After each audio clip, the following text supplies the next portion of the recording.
Cœur de pirate évoque ses démons intérieurs, je me suis mise à boire.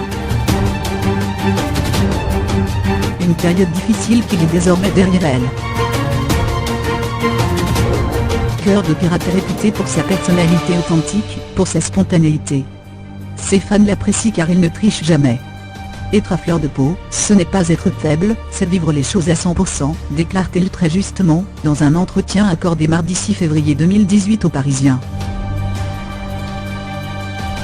C'est dans cette même interview que la chanteuse québécoise admet avoir vécu plusieurs mois éprouvants, qui lui ont d'ailleurs inspiré l'écriture de son 4e album à paraître. En cas de tempête, ce jardin sera fermé, sorti prévu mi-avril. Après une période de grosse fatigue notamment provoquée par une tournée européenne et américaine, la jeune femme de 28 ans a connu quelques problèmes de santé. Je suis asthmatique et j'ai commencé à faire des pneumonies à répétition. Je devenais parano, j'avais des cloques. J'étais épuisée quand tout s'est arrêté, explique la jurée de Nouvelle Star. Je ne savais plus trop quoi faire de ma vie. Après cette période, Béatrice Martin, de son vrai nom, admet avoir ressenti un grand vide, elle qui vivait également des amours compliqués. Après avoir rompu avec Alex Perra, père de sa petite Romy, 5 ans, la jeune femme a vécu une brève idylle avec la chanteuse transgenre Laura Gènegrasse, avant de se réconcilier avec son mari. Et de rompre à nouveau avec lui.